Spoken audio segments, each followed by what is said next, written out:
Assalamualaikum warahmatullahi wabarakatuh. Nama saya Dwi Asri Cahaya Wulandari, NIM 203020702084. Saya adalah mahasiswa semester 5 dari program studi Ilmu Administrasi Negara Fakultas Ilmu Sosial dan Ilmu Politik Universitas Palangkaraya. Pada kesempatan yang sangat luar biasa ini, saya akan membahas mengenai kasus pelecehan seksual yang terjadi di lingkungan universitas. Seperti yang kita ketahui, pelecehan seksual adalah suatu tindakan kejahatan yang bisa merugikan orang lain atau bahkan menimbulkan trauma pada korban. Kasus pelecehan seksual kian marak terjadi. Meski demikian, masih banyak orang-orang yang tidak mengenali cirinya. Pelecehan seksual sendiri bukan semata tentang seks. Inti dari masalah ini adalah penyalahgunaan kekuasaan juga otoritas. Meskipun pelaku mencoba meyakinkan korban dan dirinya sendiri bahwa perilaku pelecehan yang ia lakukan sesungguhnya adalah ketertarikan seksual dan keinginan romantis semata.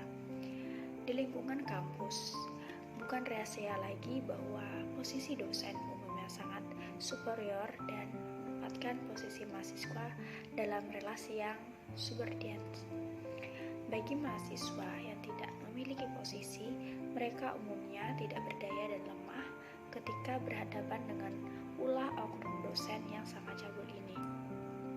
Momen ketika mahasiswa tengah konsultasi, sedang melakukan ujian, dan lain sebagainya sering dimanfaatkan para dosen yang nakal untuk melancarkan aksinya ini.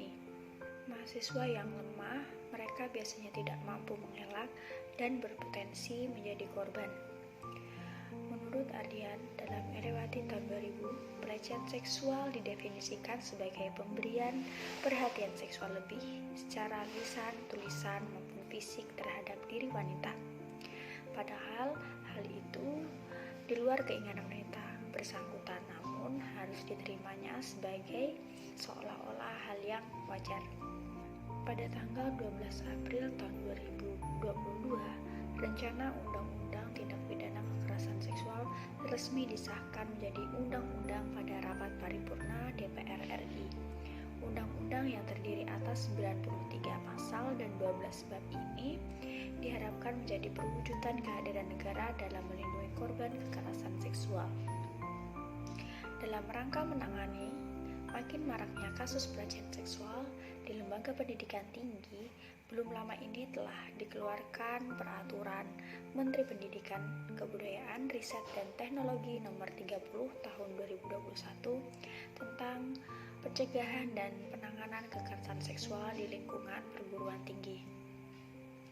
Kemendikbud menyampaikan isi Permendikbud Nomor 30 Tahun 2021 sejalan dengan tujuan pendidikan yang diatur dalam Undang-Undang Sistem Pendidikan Nasional bahwa pendidikan adalah usaha dasar dan terencana untuk mewujudkan suasana belajar dan proses pembelajaran agar peserta didik secara aktif mengembangkan potensi dirinya untuk memiliki kekuatan spiritual keagamaan, pengendalian diri, kepribadian, kecerdasan, dan akhlak yang mulia. Kasus pelecehan seksual merupakan kasus yang tidak boleh diremehkan, terutama mengenai kasus pelecehan seksual di dunia pendidikan seperti lingkungan universitas. Sebenarnya, kasus pelecehan seksual sendiri sudah marak terjadi di dunia pendidikan. Namun dengan ketidakberdayaan korban yang menjadi masalah, setiap kasus tidak dapat terungkap. Dengan adanya ancaman yang dilakukan pelaku menjadi alasan ketidakberdayaan korban. Dengan dibentuknya suatu sistem tentang media pelaporan mengenai masalah yang ada di lingkungan kampus, diharapkan ini menjadi sarana bagi mahasiswa selaku korban dapat berbagi dan melaporkan tentang apa saja yang mereka alami selama masa perkuliahan.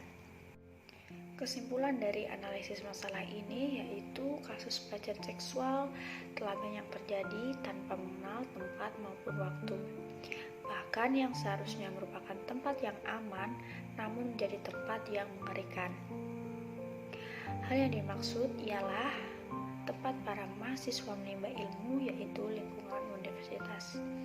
Di instansi pendidikan tinggi, kasus pelecehan seksual bahkan ada indikasi belakangan ini marak terjadi. Maka dari itu, untuk menangani kasus ini, peran pemerintah sangatlah penting, tidak hanya untuk membentuk undang-undang dan peraturan, namun pemerintah juga dapat menciptakan inovasi yang bertujuan untuk mengurangi dan bahkan memberantas kasus pelecehan seksual ini.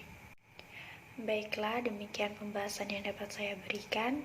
Atas perhatiannya saya ucapkan terima kasih dan wassalamualaikum warahmatullahi wabarakatuh.